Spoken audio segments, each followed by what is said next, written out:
Assalamualaikum warahmatullahi wabarakatuh. Selamat malam. Jumpa lagi dengan saya Aldi di channel Mereka Ada. Dimanapun kalian berada, saya doakan semoga kalian dalam kondisi sehat dan selalu diberikan kemudahan dalam menjalankan segala aktivitas. Di kesempatan kali ini kita akan lanjut part terakhir dari cerita Lingkar Tumbal Keluarga Kuntoro. Namun sebelum mulai bercerita, pastikan teman-teman support channel Mereka Ada dengan cara menekan tombol subscribe dan menyalakan lonceng notifikasinya, supaya teman-teman gak ketinggalan setiap video yang upload di channel ini. Sudah siap? Kalau gitu tanpa banyak basa-basi lagi, mari kita mulai ceritanya.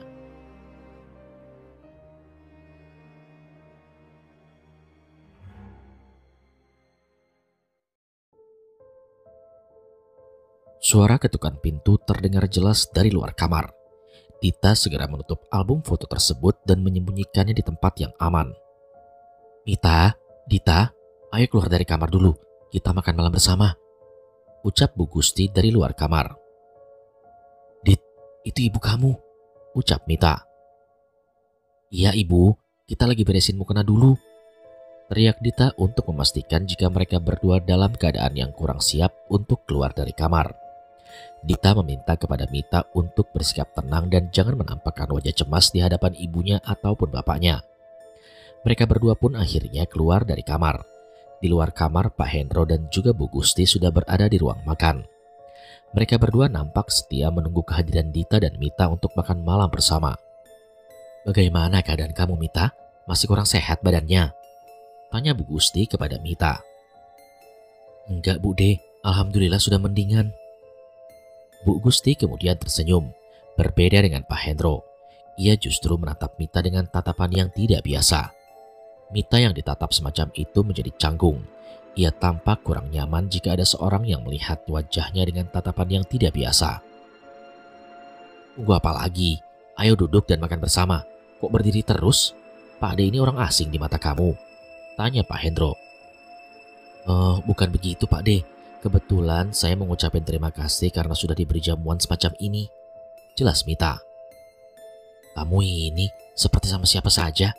Udah, sekarang silakan duduk. Malam ini kamu akan pindah ke kamar ruang belakang ya, tanya Pak Hendro. Belum juga Mita duduk, dia mendapatkan tawaran pindah kamar dari Pak Hendro. Agak aneh memang, tapi Mita sendiri belum tahu apa motif dari Pak Hendro dan juga Bu Gusti ingin memindahkan Mita serta memisahkan Mita dengan Dita. Kok Mita pindah, Pak? Tanya Dita. Kalian makan saja dulu ya, nanti Bapak jelasin mengapa alasan kami memisahkan kalian berdua, jelas Pak Hendro. Dita pun menatap Mita sembari menggeleng-gelengkan kepala. Ia baru pertama kali ini merasakan ada perbedaan terhadap orang tuanya sendiri. Mereka pun makan malam bersama dan kesannya seperti sebuah makan malam perpisahan antara Mita juga Dita. Selesai makan, Pak Hendro pun langsung menjelaskan terkait alasan dirinya memisahkan kamar antara Mita dan Dita. Sebenarnya ibu sudah lama ingin memindahkan kamu ke ruang belakang, tapi memang karena belum dibereskan, jadi kamu sementara di tempatnya Dita, jelas Pak Hendro. Mita hanya terdiam. Ia masih mengambil sesuap demi sesuap nasi dan lauk untuk dimasukkan ke dalam mulutnya. Belum terlihat jelas apa yang memang diinginkan oleh Pak Hendro sendiri. Padahal sudah 6 hari Mita berada di rumah tersebut. Tapi mengapa harus menunggu hingga dalam waktu yang lumayan lama untuk sekedar pindah kamar? Ya sudah, sekarang Mita beresin semua barang-barangnya ya. Kamu pindah ke kamar belakang, biar Dita tidur sendirian di kamarnya, jelas Pak Hendro. Iya Pak De, tapi sebelum itu aku mau ngasih tahu sesuatu kepada Pak De. Karena sudah hampir seminggu, besok aku ingin pulang, jelas Mita pada Pak Hendro. Pak Hendro dan Bu Gusti yang mendengar hal itu langsung terkejut. Mereka saling menatap satu sama lain memberikan sinyal terkait keputusan yang baru saja disampaikan oleh Mita. Tapi Mita, sudah belasan tahun loh kita baru ketemu lagi. Masa di desa ini cuma seminggu? Bu Gusti mulai memberikan banyak sekali opini-opini lainnya yang bertujuan agar Mita tidak pulang ke tempatnya dalam waktu yang sangat dekat itu. Saya sudah janji sama Pak Lehambali, saya nggak boleh lama-lama. Gak bisa gitu dong, kamu kan ini saudara kita juga. Pak Lehambali juga sadar dan tahu jika kamu baru ketemu sama saudara-saudaranya. Pastilah diperbolehkan jika menginap di sini dengan penambahan waktu lagi.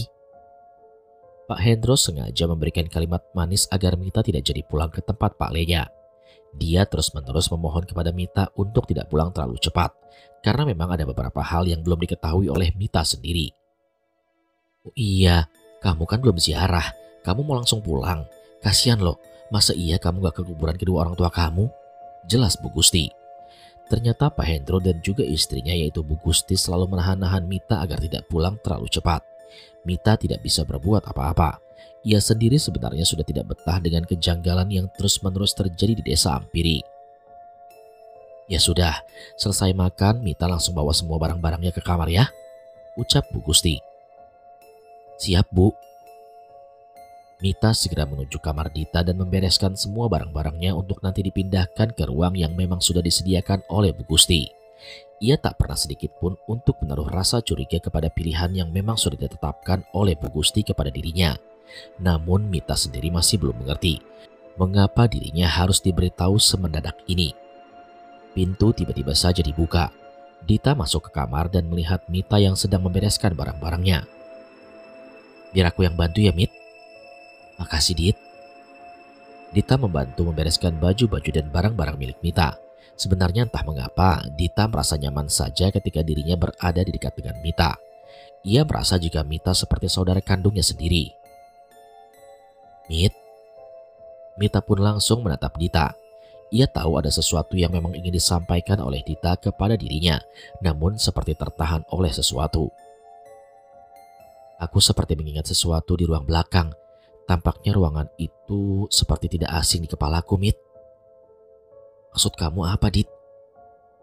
Entahlah, aku sulit mengingatnya, Mit. Yang aku tahu waktu kecil aku pernah pingsan di dekat ruangan itu. Jelas Dita. Pingsan? Tapi aku seperti melihat gambaran lain mengapa aku bisa pingsan. Mita kemudian masih menatap Dita yang sempat memegangi kepalanya seperti sedang mengingat-ingat kejadian masa lalunya. Apa itu, Dit? Namun belum sempat Dita berbicara, tiba-tiba suara ketukan pintu mengagetkan mereka. Suara ketukan dari luar kamar menandakan jika Bu Gusti sudah sedari tadi menunggu Mita untuk keluar. Sayup-sayup terdengar suara langkah kaki seperti orang yang sedang berbolak-balik di sekitar luar kamar. Mit, nanti aku ceritakan kalau aku sudah ingat. Sekarang kamu harus ke ruang belakang dulu. Aku gak mau kalau ibu tahu tentang obrolan kita berdua. Iya, Dit. Aku paham kok. Mita pun segera keluar dari kamar. Di luar kamar, ia melihat Bu Gusti dan juga Pak Hendro yang sudah menunggu Mita untuk segera pindah dari kamar Dita. Maaf ya lama, Bu De. Mita tadi habis ngobrol sama Dita, ucap Mita. Iya, nggak apa-apa. Kalian kan seperti saudara. Siapa tahu itu adalah obrolan terakhir kalian. Ah, maksud Bu De apa? Maksud Bu De kan kamu nanti mau pulang. Jadi siapa tahu nanti kalian berpisah dalam waktu yang lama lagi. Jelas Bu Gusti. Mita pun hanya terdiam. Ia kemudian berjalan menuju ruang belakang yang nantinya akan dijadikan sebagai tempat tidurnya. Setibanya di kamar tersebut, Mita terkejut karena ruangannya berbeda jauh dengan ruangan Dita. Di dalam ruangan itu terdapat kelambu yang bertujuan agar nyamuk ataupun serangga lainnya tidak mengganggu saat ingin tidur. Ini kok ruangannya seperti dirias layaknya pengantin ya? Tanya Mita. Mita pun segera meletakkan barang-barangnya ke beberapa sisi. Dari mulai tas, Al-Quran kesayangannya dan beberapa barang yang lain. Setelah merapikan tempat, Mita masih memandangi sekitar ruangan yang begitu aneh. Pasalnya di kamar lainnya tak ada ruangan yang bentuknya seperti di ruangan ini. Mita pun mencoba mengecek ke bagian bawah ranjang. Ia ingin tahu apa ada sesuatu yang berada di bawah. Begitu Mita sedang mengecek ke bagian bawah ranjang, tiba-tiba ia mendengar suara seperti desisan ular. Mita yang mendengar itu langsung terkejut. Ia pun langsung bangkit dan berlari ke arah pintu. Ia pikir di dalam ruangan tersebut terdapat ular. Ingin rasanya Mita melaporkan hal ini kepada Bu De Gusti dan juga Pak De Hendro. Namun mengingat ekspresi keduanya yang begitu aneh semenjak kematian Bu De Nana, Mita jadi merasa canggung dengan apa yang sudah terjadi di antara keduanya. Mita kembali mendekati ranjang tersebut. Rasa penasarannya dibarengi dengan bacaan ayat suci Al-Quran yang terus-menerus diucapkan dari mulutnya. Qul a'udzu birabbin nas. Mita mulai merendahkan kepalanya. Ia meletakkan tangan kirinya di bagian kasur agar bisa menahan tubuh dan mengimbanginya tak kala ada sesuatu yang memang sangat membahayakan bagi dirinya sendiri. Malikin nas. Nafas Mita benar-benar sudah semakin berat. Beberapa kali ia meneguk air liurnya sendiri. Ilahin nas. Matanya terperanjat di saat dirinya melihat ada sesuatu yang bergerak dengan cepat. Mita yakin jika itu adalah seekor hewan yang dicurigainya yang tak lain dan tak bukan adalah seekor ular. Min syarril waswasil khannas. Lagi-lagi suara desisan ular itu berbunyi. Mita masih berjaga-jaga dan mempertahankan sekitarnya. Yang ia takutkan adalah ular tersebut benar-benar telah mengincarnya dan mematoknya dari belakang. Alladzi yuwaswisu fi sudurin nas. Namun ada yang aneh. Mita merasa aneh saat dirinya merasakan ada sesuatu yang sudah berdiri di belakangnya. Minal jinnati wan nas. Tiba-tiba Mita didorong oleh sesuatu hingga kepalanya membentur ranjang. Ia tidak mengingat apapun, tapi sayup-sayup ia mendengar suara seorang wanita yang belum pernah sama sekali didengarnya tak kala dirinya menempati rumah Pak Dehendro dan juga Bude Gusti. Namun kedua mata Mita lebih dulu terpejam. Tak ada lagi suara, semuanya menghitam, senyap dan sunyi. Inikah yang dinamakan pingsan? Atau memang dirinya sedang berada di sisi lain dunia? Tak kala Mita sedang tidak sadarkan diri, ia mendengar sahutan suara wanita yang memanggil namanya berkali-kali. Mita, Mita. Mita mendengar suara wanita yang memanggilnya itu berkali-kali. Entah, menurutnya suara itu sangat nyaman di telinga. Namun mengapa ia baru pertama kali mendengar suara itu? Rasanya ia seperti sedang dipanggil oleh orang tuanya sendiri. Ia tak tahu apa yang sedang terjadi, namun suara itu tampak sangat nyata. Apakah Mita sedang berada di dalam mimpi? Atau memang hanya sebatas halusinasi? Akan tetapi suara yang mencukar hati Mita itu tidak lama dan tidak abadi. Setelah suara yang memanggilnya itu menghilang, Mita langsung mendengar suara orang yang sedang bertengkar di luaran. Kita harus tinggal ke tempat ini, Pak. Bapak harus kasihan sama Mita.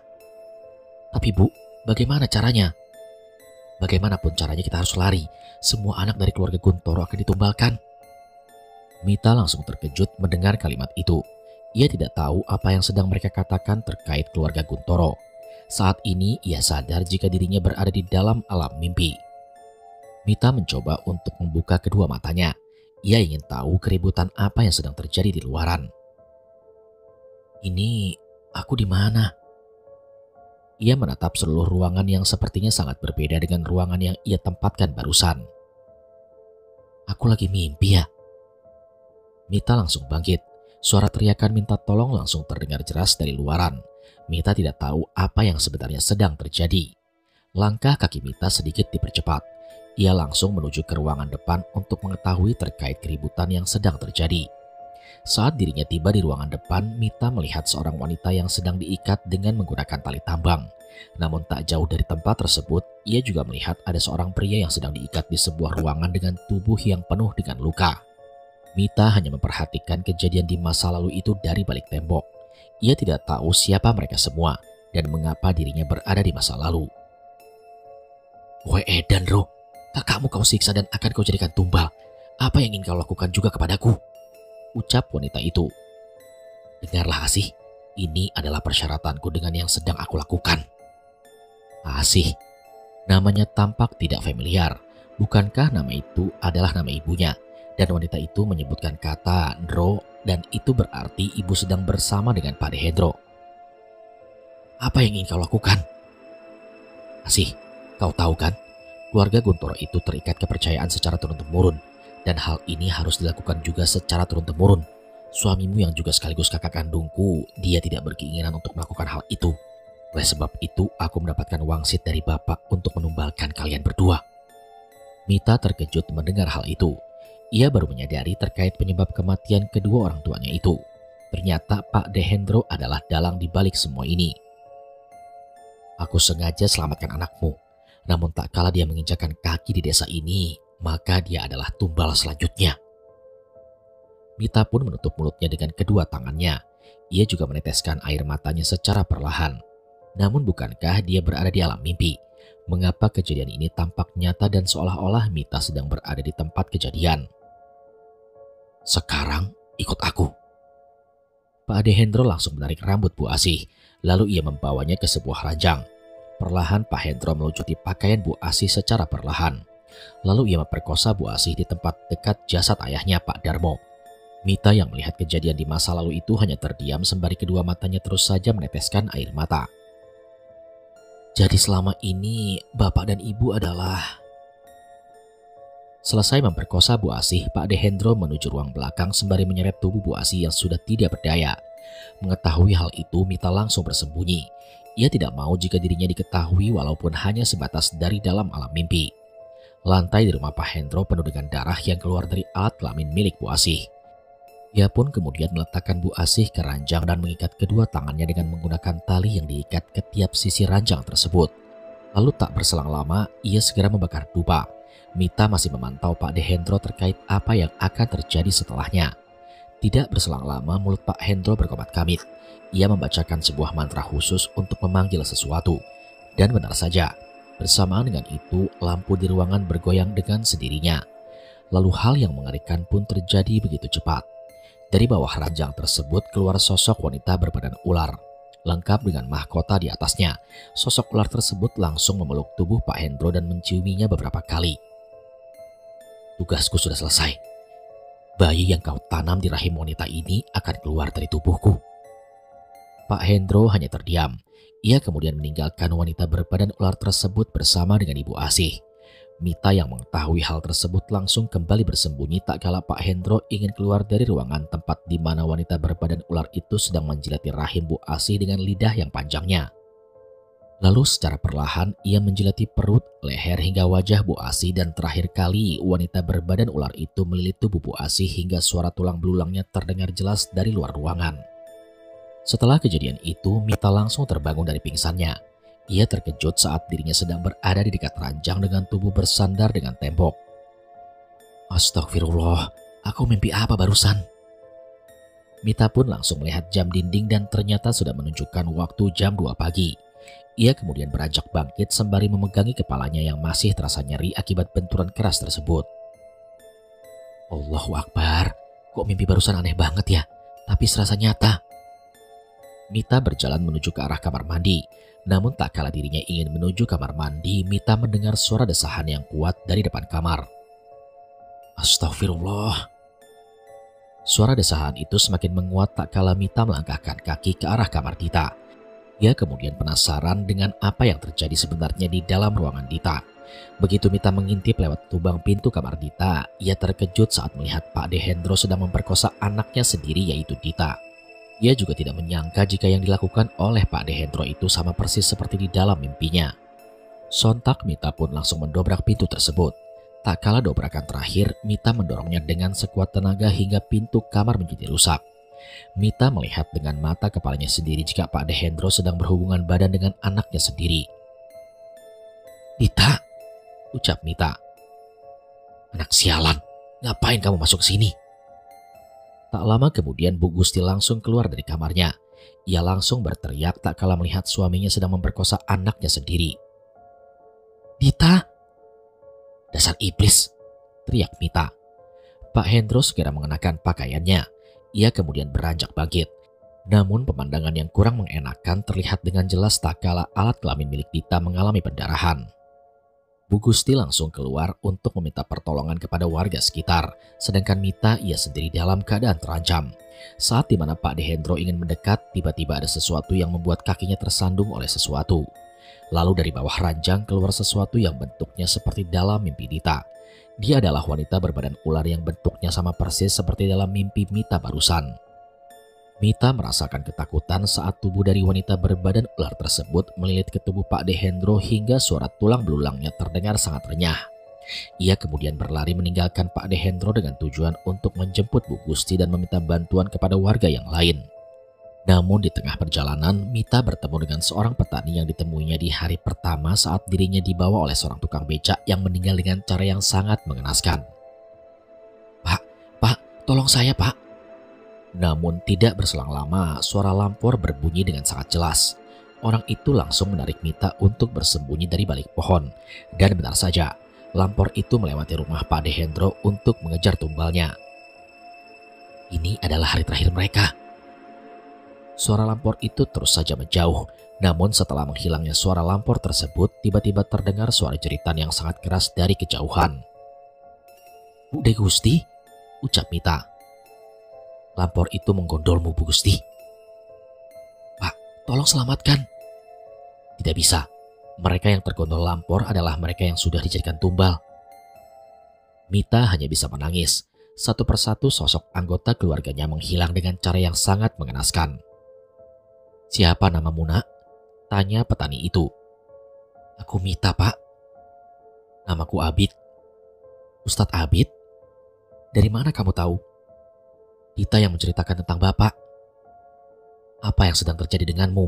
Mengapa malam-malam begini kamu keluyuran?" Mita kemudian menutupi wajahnya. Ia tidak bisa mengatakan apapun lagi terkait hal yang sudah terjadi tepat di hadapannya. "Pak Hendro dan Dita, Pak. Kenapa dengan mereka?" "Dita diperkosa oleh Pak Hendro. Terus ada wanita berbadan ular yang entah dari mana keluarnya lalu melilit tubuh Pak Hendro." "Astagfirullah." "Pak, tolong mereka, Pak." Ustadz Abid segera meminta kepada Mita untuk membawanya ke rumah Pak De Hendro. Setibanya di sana, Ustadz Abid terkejut saat melihat Pak Hendro sudah dalam keadaan sakaratul maut dengan mulut yang terbuka dan matanya yang terbelalak ke arah atap-atap langit. Sedangkan Dita, ia meninggal dunia di tempat dengan kondisi yang mengenaskan di mana alat kelaminnya terus-menerus mengeluarkan darah. Tak lama setelah itu, jasad Bu Gusti yang terbawa lampor ditemukan di sungai. Itu berarti 3 orang meninggal secara bersamaan. Pagi itu menjadi duka bagi Mita. Tepat di hari ke-7 dirinya berada di desa Ampiri, ia juga telah melihat kematian yang sangat mengenaskan terhadap saudara-saudaranya sendiri.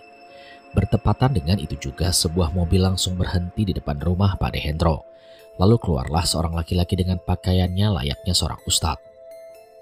"Pak Le," ucap Mita tak kalah mengetahui jika yang baru saja datang adalah Ustadz Hambali. "Alhamdulillah Mita, kamu selamat." "Pak Le, aku takut." Iya, Pak Le tahu." Ustadz Hambali melihat ketiga jenazah yang sudah dibaringkan dan sudah siap untuk dikuburkan pada hari itu juga. Dia tidak menyangka jika kejadian yang sangat mengerikan di masa lalu terulang lagi seperti layaknya lingkar tumbal. "Pak, Bapak saudaranya?" tanya seorang warga. "Benar, saya Hambali." "Jenazah akan dikuburkan sekarang. Bagaimana Pak? Apa menunggu keluarga yang lain datang?" "Tidak usah Pak, sekarang saja dikuburkan." Akhirnya para warga pun segera bangkit dan mengangkat masing-masing jenazah untuk kemudian dimasukkan ke dalam keranda lalu dibawa menuju ke pemakaman. Setibanya di pemakaman, Ustadz Hambali terkejut saat melihat ada makam lainnya yang berjejer dekat tiang lahat ketiga jenazah yang akan dimakamkan. "Mas Anto, Mbak Anti, Mbak Nana, innalillahi." Ketiga makam tersebut adalah anggota keluarga yang meninggal terlebih dahulu. Mereka adalah Mas Anto, Mbak Anti, dan juga Mbak Nana. Setelah jenazah dikuburkan, para warga langsung pulang ke rumahnya masing-masing. Mita masih membacakan doa sekaligus berziarah ke makam kedua orang tuanya yang letaknya tak jauh dari tempat tersebut.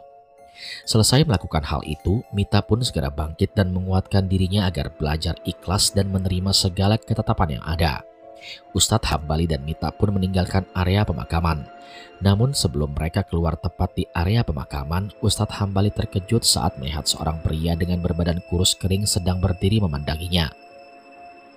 "Mas Indra." Mita langsung terkejut mendengar kalimat yang baru saja diucapkan oleh Ustadz Hambali. "Siapa Pak Le?" "Itu Mas Indra, saudaramu juga." "Mas Indra Subekti." "Kok kamu tahu namanya?" "Dita yang ngasih tahu Pak Le." Pria yang bernama Indra Subekti itu mendekati Ustadz Hambali. Ia kemudian berhenti tepat di hadapannya seraya berkata, "Semuanya sudah selesai. Kandang bubrahmu memang tidak separah yang lain, namun anakmu bisa cacat karenanya." "Astagfirullah. Lingkar tumbal ini sudah aku selesaikan. Perjanjianku dengan Demit Lampor sudah berakhir. Sekarang aku hanya menikmati hari-hari sebelum kematian menjemputku." Mas Indra pun meninggalkan mereka berdua. Ia kemudian berjalan ke area pemakaman. Pikir Mita mungkin Mas Indra ingin berziarah ke seluruh anggota keluarganya. Akhirnya mereka berdua pun melanjutkan perjalanan. Namun saat di mana Mita dan juga Ustadz Hambali tiba di hadapan rumah Pak De Hendro, Mita pun segera mengambil barang-barang miliknya. Sedangkan Ustadz Hambali, ia mengecek setiap ruangan yang ada di ruangan tersebut. Saat di mana dirinya sedang mengecek ruangan belakang, ia terkejut saat melihat seluruh anggota keluarga Guntoro sedang berdiri menatapnya dengan tatapan yang kosong. "Kamu kapan nyusul, Dung?"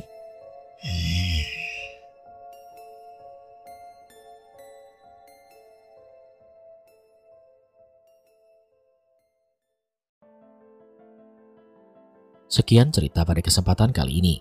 Terima kasih kepada Mas Restu Wiratmaja yang sudah mengizinkan saya untuk membacakan kisah ini di channel Mereka Ada. Dan terima kasih juga untuk teman-teman yang sudah setia menyimak cerita dari part 1 sampai part 5 ini. Nantikan cerita lainnya yang pastinya tidak kalah seru. Kalau gitu sampai di sini dulu perjumpaan kita kali ini. Sampai bertemu pada episode selanjutnya, saya Aldi pamit undur diri dari hadapan kalian. Wassalamualaikum warahmatullahi wabarakatuh.